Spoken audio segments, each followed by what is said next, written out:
élection bi ñu dëgmal le 24 février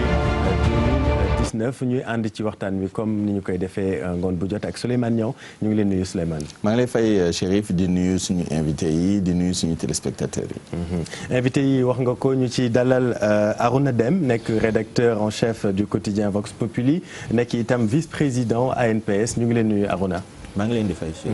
di am mbégte di dalal itam suñu natango Hubert Meng nekk directeur de publication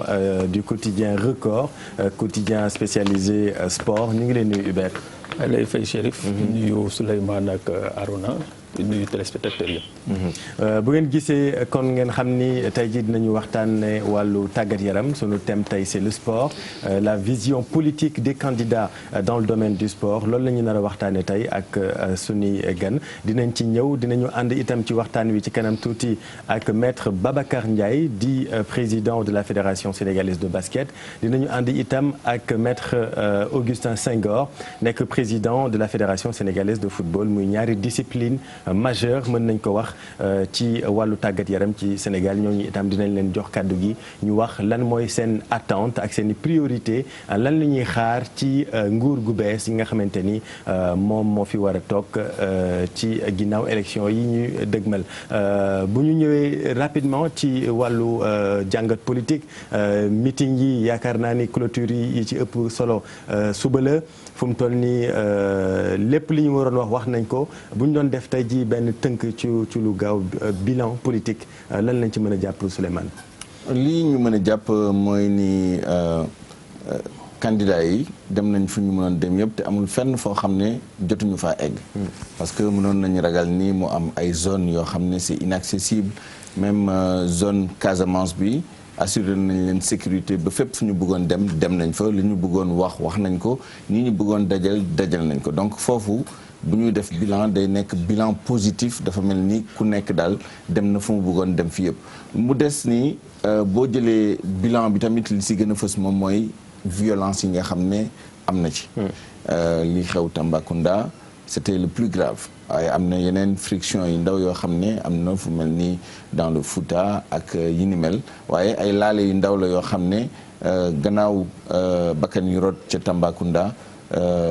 vraiment mën nañ jàpp ni c'était pas aussi grave que ça yi nga xam ne moom moo xew gannaaw li xew Tambacounda li xewoon Tambacounda nag c'était extrêmement grave leneen li ñu mën a jàpp mooy nii nit ñi lu ñu jàpp bokk waxuñu lu bëri ci biir programme yi def nañ ay déclaration ku nekk di wax waaye lu si gën a bëri du ñu dugg ci solo bi dëggantaan xëj na tamit c'est parce que dugg ci programme du lii tax nit ñi di ñëw ci meeting yi. bon meeting xam nañ ni mu demee fii ci Sénégal y a beaucoup d'argent qui joue y a beaucoup les grands électeurs yi di mobiliser bon li si des si nag mooy dernières heures yi fii ak ëllëg bu soobee yàlla. concentration bi nga xam ne am na biir Dakar c'est 0,33% de la superficie du Sénégal waaye économie bi yëpp fii la nekk population bi tam fii la gën a concentré wu c'est la région la plus peuplée enjeux yi tamit fii la nekk parce que fii la ñuy defee en quelque sorte décision bi concentration médiatique bi concentration administration bi yëpp fii la donc c'est normal que ñëpp mujjee fii waaye bu ëllëgee bu soobee yàlla ku nekk da ngay dellu aussi fi ngay voté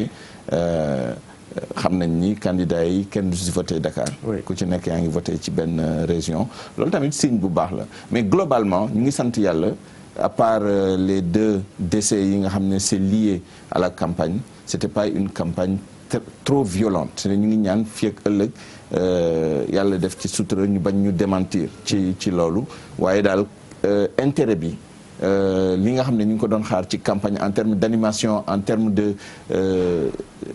ni ñuy xale yi di wax ni campagne bi nu mu waroon neexee wul nii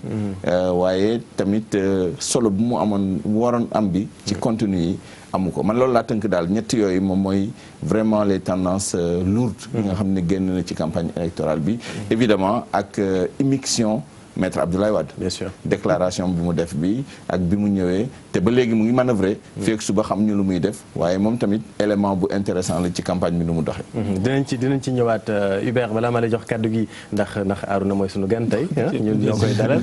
ñu jox kaddu Arouna tey ji mooy avant dernier jour campagne électorale yow yaa ngi nekk Vox Populi nekk rédacteur en chef lan lañ ci mën a jàpp ci wàllu xibaar pour yow. je pense que côté actualité bi Souleymane xawoon na ko résumé. am na aspect violence bi ci génn absence su explication programme yi parce que souvent booy seet même candidat ko ci mel nii par exemple Sonko wala Issa Sall jéem nañu wax seen programme mais discours bi accroché wul parce que day dem ba terne. parce que ñi ñuy expliquer aborder question bi nit ñi di suivre duñ leen mun topp ci loolu. beneen aspect bu ma ci gën a retenir aussi mooy peut-être que habituellement dañ doon gis ay campagne chef d'État yi doon campagne ci Sénégal président sortant ak candidat opposition yi ko doon xëccoog moom aussi dañ doon ànd ak seeni ay soxna ci campagne électorale te ren dañ gis que nouveauté wu bees ci campagne bi gisuñu si candidat yi ànd seen jabar yi def tour du Sénégal loolu man li ma xaw a marqué la ci 21 jours campagne yi gis nañu peut-être Dakar président sortant bi soxlam di fi def ci yenn meeting yi mais ni ñu doon def caravane ànd ak seeni jabar yi di dem ci jege population yi pour mën a xam lan la ñuy fi voilà loolu yëpp ren du lu ñu retrouver ci campagne électorale bi te habitude la woon ci Sénégalais loolu je pense nouveauté la bu bees ci fii ci Sénégal par rapport ak contexte politique bi ñu nekk ak société sénégalaise nu muy percevoir candidat yi ak seeni njaboot ci biir politique leneen li mooy violence bi invité wu na mais peut-être ci aspect wu Tambacounda peut-être foofu moo gënoon am loo xam ne dafa xaw a metti parce que am na ñu si ñàkk seen bakkan gis nañ dans l'ensemble aussi candidats yi jéem nañu contrôler seeni ay militants contrôler foule yi pour éviter dérapage yi nga xam ne tiitoon nañu avant campagne bi di commencer parce que nit ñi yaakaaroon nañ ne dina xaw a bëri violence te jusqu'ici quand même mën nañ sant yàlla ci li mu fii mu yem rek ci problème mu Tamba bi beneen aspect bu ñu ciy retrouver mooy souvent dañ doon nekk campagne ay wax yu neexal campagne doon am te ren ay slogan ay gis nañ fi Ablaye Wade slogan yi mu doon lancé à l'époque te ren gis nañu à part Madi Kenya boo xam ne que vraiment nit ñi ñoo ngi koy suivre sax peut-être un peu plus que les autres candidats par rapport ak aspect boobu moom dafa xaw a dugal humour ci campagne kon yow da nga doon xaar ay golo wàccal gaynde yéeg peut-être pas mais ay discours yoo xam ne c'est plus accrocheur quoi parce que quand même dinañ yenn candidats yoo xam ne dama jàpp ni c'est trop sérieux par rapport ak visage ak li ñuy wone public bi di leen seetaan parce que aussi on est au Sénégal ñu ci bëri Madické tey buy wax dañuy toog di déglu di xaar tey lan lay génne te am na candidats yoo xam ne bu ñu nee seen meeting yi ñëw peut-être nit ñi duñu suivre parce que dañu naan il va répéter la même chose donc aspect boobu popularité bi ñu doon wër ci campagne parce que ñoom ñëpp loolu la ñuy wër ful yi topp leen ñuy gis nit ñi wër leen topp leen te aspect boobu ressortirul trop ci campagne bi may fàttali ni ñu ngi dinañu jokkoo léegi ak maître Babacar Ndiaye nekk président de la fédération sénégalaise de basket et puis dinañ découvrir Souleymane rapidement pour ñu mën a dugg ci waxtaan wi lan la ñu proposer concrètement en termes de programme mais laata loolu Hubert lan nga jàpp yow ci campagne bi fi ñu toll nii à J-2 aujourd'hui. waaw man aspect bi ma gën a marqué si à part li Souleymane ak Arona wax par rapport à la violence je pense que ñëpp regretté nañu violence bi amoon Tamba parce que vraiment éraflé na suñu démocratie vitrine bi ñu nekkoon en Afrique bon maintenant il semble que appel yi ñu def après ñëpp intervenir nañ les religieux les porteurs de voix ak yooyu bon disons que depuis boobu affaire yi wàññeeku na on a le sentiment que am na benn apaisement quoi autour de la campagne déggatuñu fi ay problèmes majeurs liés à la violence je pense que état bi aussi initiative bi mu jël pour encadrer candidats yi avec les forces de l'ordre étatiques je pense que loolu mesure la boo xam ne peut-être concourir na à ce que ñu am apaisement bi mais man aspect bi ma am en tant que téléspectateur par exemple c'est que c'est comme si tous les candidats man impression boobu laa am drainent les foules ñoom ñëpp muy dañuy mobiliser waaw dañuy mobiliser quoi donc même ceux qui sont peut-être considérés comme ay candidats de moyenne envergure. man li may gis chaque fois il y a cette foule là donc peut-être que difficile d'avoir une lecture à partir des meetings et autres. Surtout que duñ fa joxe les grandes lignes kenn du fa joxe programme dañuy peut-être lancer ay pics ou bien égayer les foules ak yooyu quoi. Donc de ce point de vue comme ni ko Arona waxee je pense que Madické tire son épingle du jeu. Donc yooyu tradition la woon. Avec les slogans yi ñu koy rappelé tout à l'heure donc yooyu ay aspects la yoo xam ne aussi ay éléments fondateurs la quoi si campagne électorale bon mën na créer un sentiment d'empathie aussi vis-à-vis du grand public candidat voilà. Peut-être que mobilisation yi ngay wax tamit mën na nekk le montage parce que avec le montage on peut faire des merveilles. on peut tout faire. Il y a aussi l'aspect que nit ñi xëj na candidats yi indiwuñu beaucoup d'originalité dans la stratégie. Stratégie bi c'est basé sur les mobilisations populaires parce que yaakaar nañ ni moom mooy critère d'évaluation bu ëpp importance. Est-ce que yaa ngi réunir ay nit. Donc ce qui fait que ay stratégie un peu identique moom la ñu am dañoo nduroo trop li si topp moom mooy caravane yi donc dañuy def meeting moo gën a bëri li ñuy def caravane yi topp ci mais yeneen stratégie ay visite de proximité nga xam ne foofu ngay am opportunité wax ak nit ñi wax sa programme différencié wu tuuti am na sax waaye bëriwul point de presse yi tamit xaw nañ ko taamu tuuti wax ak presse bi def ay déclarations il est vrai que noonu nga mën a toucher le plus grand public ak les réseaux sociaux aussi. Il y a eu beaucoup de campagnes ci réseaux sociaux yi loolu tamit ay innovation le plus ñu dem plus réseaux sociaux yi di jël place ci campagne électorale bi ak ay stratégies yoo xam ne c'est des stratégies spécifiques ça aussi c'est des éléments importants à noter. Bon après maintenant il y a des images fortes candidat boo jël mën nga am ci moom benn image forte le candidat sortant bi mu demee Fatick ak daw bi ak yi ni mel ça aussi bon c'est quelque chose qui va rester je pense dans les esprits donc oui un peu mitigé donc classique un peu monotone dans les grandes lignes mais en certains aspects am na vraiment ay innovation ay points forts yoo xam ne am na il manque simplement le côté vraiment boo fàttali ko campagne yi depuis les années 90 même avant on avait quand même des candidats charismatiques yoo xam ne non seulement dañ doon wax seen programme mais dañ ko doon waxee noo xam ne en utilisant un peu suñu langue suñu richesse linguistique bi ak richesse proverbiale bi am ay slogan yu dëgër yoo xam ne nit ñi dañ leen ko doon jàppee loolu xaw na manqué tuuti ci originalité boobu Senghor ak Wade ak Wade Majmout Diop ak yeneen candidat yoo xam ne ñu si gën a si bëri si ñoom d'ailleurs dañoo dëddu yal na leen yàlla xaare aljana waaye vraiment bàyyi nañ fi woy boo xam ne ils avaient du génie politique ils avaient du contenu programmatique et ils avaient de la prestance de l'éloquence boo xam ne xëj na mënuñu wax ni amul parce que nag am na li si des ba léegi waaye xëj na loolu ñun on est un peu nostalgique de ces campagnes yi nga xam ne yi vraiment on avait hâte ngoon bi nii dem toog seetaan télé parce que bon da ngay xam ne c'était un événement ñu wax léegi Souleymane ci sunu thème di wàllu tàggat yaram bu ñu demee directement ci programme yi concrètement lan la fa candidat yi di proposer ci ay proposition vraiment déjà politique sportive bi bëri na si ay réformes yoo xam ne proposé nañ ko mais